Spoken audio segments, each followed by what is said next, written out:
Rimbaud à Paul de Meny. Charleville, 15 mai 1871. J'ai résolu de vous donner 1 heure de littérature nouvelle. Je commence de suite par un psaume d'actualité.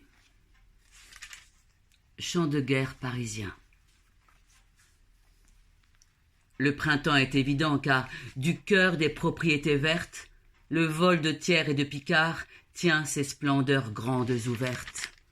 Ô mai, quel délirant cul nu, Sèvres, Meudon, Bagneux, Asnières, écoutez donc les bienvenus, semer les choses printanières. Ils ont shako, sabre et tam-tam, non la vieille boîte à bougies, et des ioles qui n'ont jamais fendent le lac aux eaux rougies. Plus que jamais nous bambochons, quand arrivent sur nos tanières, crouler les jaunes cabochons dans des aubes particulières. Thiers et Picard sont des héros, des enleveurs d'héliotropes. Au pétrole ils font des coraux, voici hannetonner leurs tropes. Ils sont familiers du grand truc, et couchés dans les glaïeuls, Favre fait son sillement aqueduc et ses reniflements à poivre. La grande ville a le pavé chaud, malgré vos douches de pétrole, et décidément il nous faut vous secouer dans votre rôle. Et les ruraux qui se prélassent dans de longs accroupissements entendront des rameaux qui cassent parmi les rouges froissements.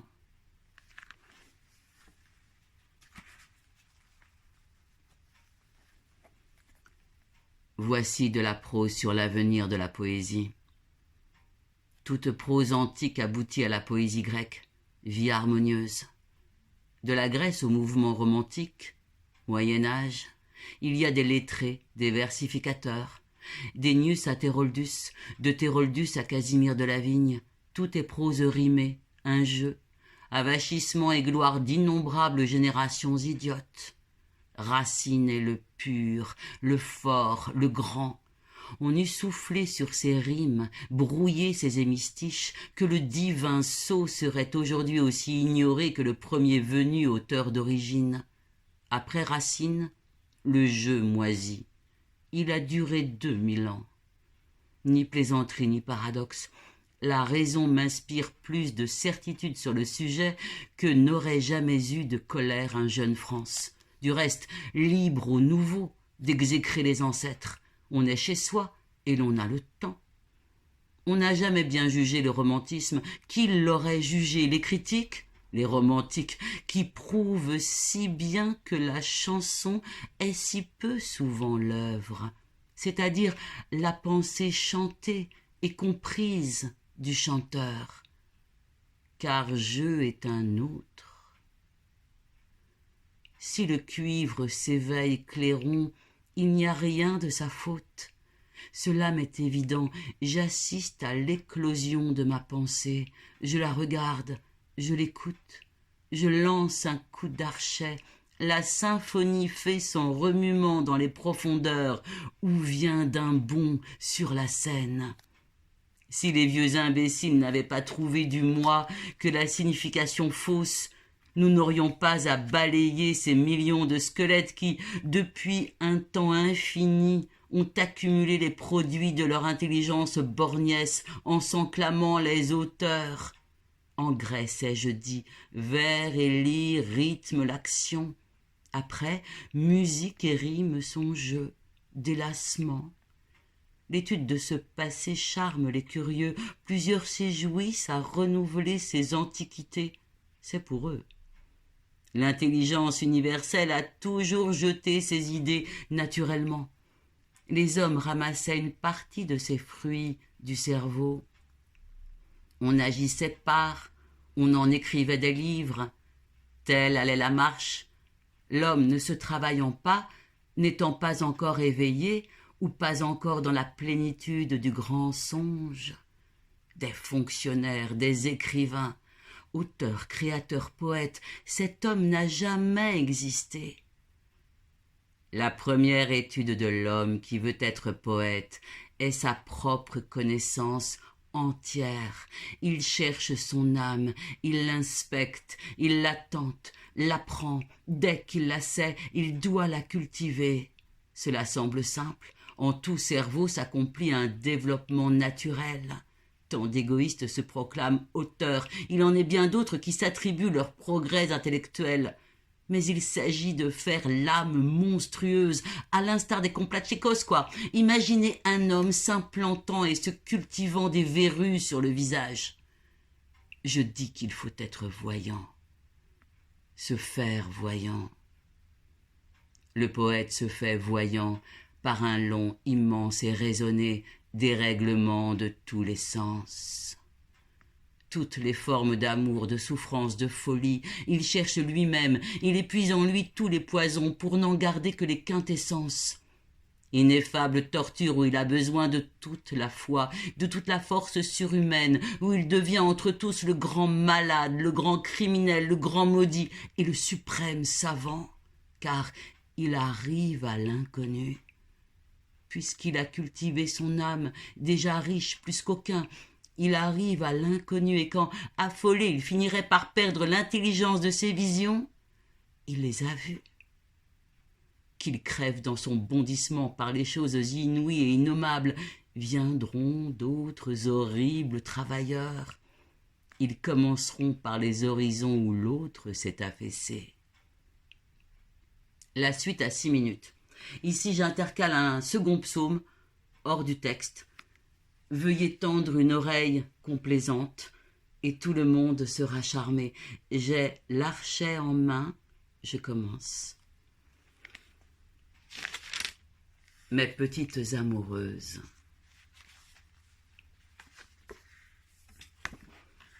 Un hydrolat lacrymal lave les cieux verts choux sous l'arbre tendronnier qui bave vos caoutchoucs blancs de lune particulière au pialaron. Entrechoquez vos genouillères, mes laiderons. Nous nous aimions à cette époque. Bleu laideron mangeait des œufs à la coque. Et du mouron, un soir tu me sacras poète. Blond laideron, descends ici que je te fouette. En mon giron, j'ai dégueulé ta bandoline, noir laideron, tu couperais ma mandoline au fil du front, pouah, mes salives desséchées, roux laideron infectent encore les tranchées de ton sein rond. Ô mes petites amoureuses, que je vous ai plaquées de foufes douloureuses, vos tétons laids. Piétinez mes vieilles terrines de sentiments. Hop donc, soyez-moi ballerine pour un moment. Vos omoplates se déboîtent. Ô mes amours, une étoile à vos qui boite. Tournez vos tours, et c'est pourtant pour ces éclanches que j'ai rimé. Je voudrais vous casser les hanches d'avoir aimé. Fade, amas d'étoiles ratées, comblez les coins. Vous crèverez en Dieu, battez d'ignobles soins. Sous les lunes particulières, au pialaron, entrechoquez vos genouillères, mes laiderons.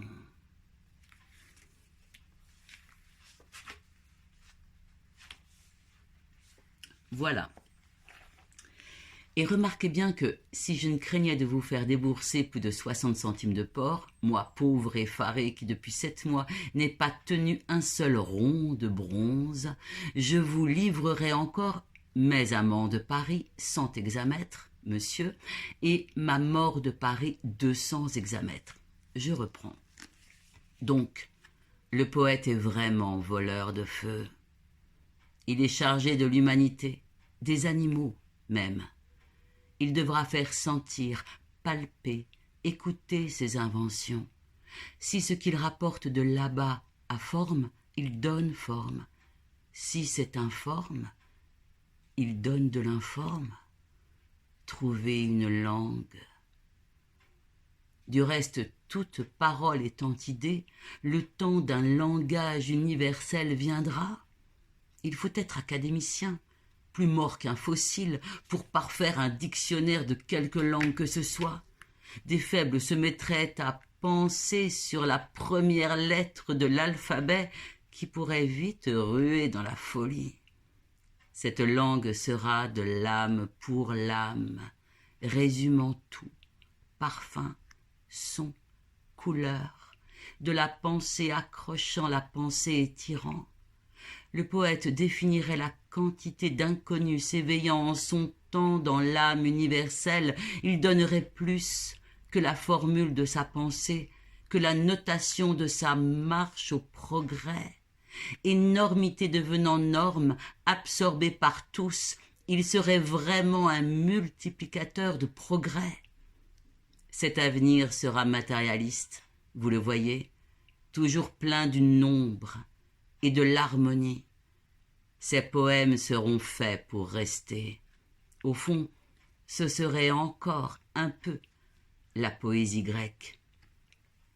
L'art éternel aurait ses fonctions, comme les poètes sont citoyens. La poésie ne rythmera plus l'action, elle sera en avant. Ces poètes seront, quand sera brisé l'infini servage de la femme, quand elle vivra pour elle et par elle, l'homme jusqu'ici abominable, lui ayant donné son renvoi, elle sera poète, elle aussi. La femme trouvera de l'inconnu. Ces mondes d'idées différeront-ils des nôtres? Elle trouvera des choses étranges, insondables, repoussantes, délicieuses. Nous les prendrons, nous les comprendrons. En attendant, demandons aux poètes du nouveau, idées et formes. Tous les habiles croiraient bientôt avoir satisfait à cette demande. Ce n'est pas cela. Les premiers romantiques ont été voyants sans trop bien s'en rendre compte. La culture de leurs âmes s'est commencée aux accidents, locomotive abandonnée mais brûlante, que prennent quelque temps les rails. Lamartine est quelquefois voyant mais étranglé par la forme vieille. Hugo, trop cabochard, a bien du vu dans les derniers volumes. Les Misérables sont un vrai poème. J'ai les châtiments sous main. Stella donne à peu près la mesure de la vue de Hugo. Trop de Belmontet et de Lamennais, de Jéhovah et de Colonne, vieilles énormités crevées. Musset est 14 fois exécrable pour nous. Génération douloureuse et prise de vision, que sa paresse d'ange a insulté. Oh, les contes et les proverbes fadas, oh les nuits, oh Rolla, oh Namouna, oh la coupe, tout est français, c'est-à-dire haïssable au suprême degré français, pas parisien. Encore une œuvre de cet odieux génie qui a inspiré Rabelais, Voltaire, Jean Lafontaine, commenté par Monsieur Taine, printanier l'esprit de Musset, charmant son amour. En voilà de la peinture à l'émail, de la poésie solide. On savourera longtemps la poésie française, mais en France, tout garçon épicier est en mesure de débobiner une apostrophe Rollac. Tout séminariste emporte les 500 rimes dans le secret d'un carnet. À 15 ans, ces élans de passion mettent les jeunes en rut. À 16 ans, ils se contentent déjà de les réciter avec cœur. À 18 ans, à 17 ans même, tout collégien qui a le moyen fait le Rolla, écrit un Rolla. Quelques-uns en meurent peut-être encore. Musset n'a rien su faire. Il y avait des visions derrière la gaze des rideaux. Il a fermé les yeux. Français, panadif. Traîné de l'estaminet au pupitre de collège, le beau mort est mort et désormais ne nous donnons même plus la peine de le réveiller par nos abominations. Les seconds romantiques sont très voyants. Th. Gautier, Locke, Honte, Delille, Th. de Banville. Mais inspecter l'invisible et entendre l'inouï étant autre chose que reprendre l'esprit des choses mortes, Baudelaire est le premier voyant, roi des poètes, un vrai Dieu. Encore a-t-il vécu dans un milieu trop artiste. Et la forme si vantée en lui est mesquine. Les inventions d'inconnus réclament des formes nouvelles. Rompu aux formes vieilles, parmi les innocents, A. Renaud a fait son rôle-là.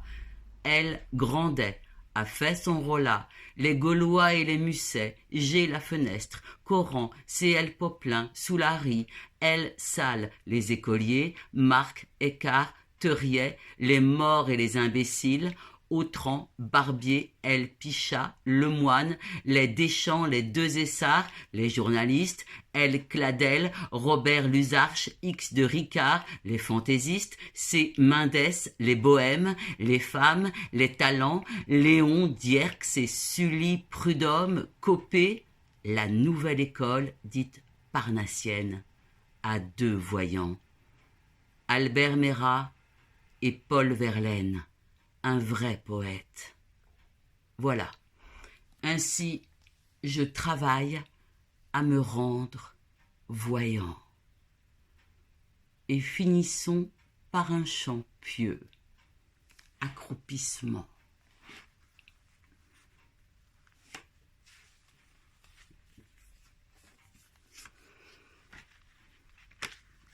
Bien tard, quand il se sent l'estomac écœuré, le frère Milotus, un œil à la lucarne, d'où le soleil, clair comme un chaudron récuré, lui darde une migraine et fait son regard d'arne, déplace dans les draps son ventre de curé.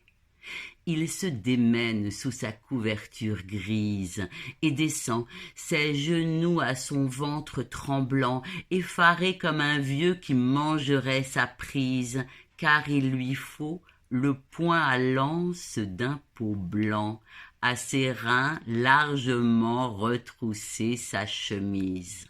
Or, il s'est accroupi frileux, les doigts de pied repliés, grelottant au clair soleil qui plaque des jaunes de brioche aux vitres de papier, et le nez du bonhomme où s'allume la laque renifle aux rayons tel qu'un charnel polypier. Le bonhomme mijote au feu, bras tordus, lippe au ventre. Il sent glisser ses cuisses dans le feu et ses chauds se roussir et s'éteindre sa pipe. Quelque chose comme un oiseau remue un peu à son ventre serein comme un monceau de tripes. Autour dort un fouillis de meubles abrutis, dans des haillons de crasse et sur de sales ventres, des escabeaux, crapauds étranges sont blottis, au coin noir, des buffets ont des gueules de chantre, qu'entr'ouvre un sommeil plein d'horribles appétits. L'écœurante chaleur gorge la chambre étroite. Le cerveau du bonhomme est bourré de chiffons. Il écoute les poils pousser dans sa peau moite et parfois, en hoquet fort gravement bouffon, s'échappe, secouant son escabeau qui boite. Et le soir, aux rayons de lune qui lui font au contour du cul des bavures de lumière, une ombre avec détail s'accroupit sur un fond de neige rose, ainsi qu'une rose trémière, fantasque, un nez poursuit Vénus au ciel profond.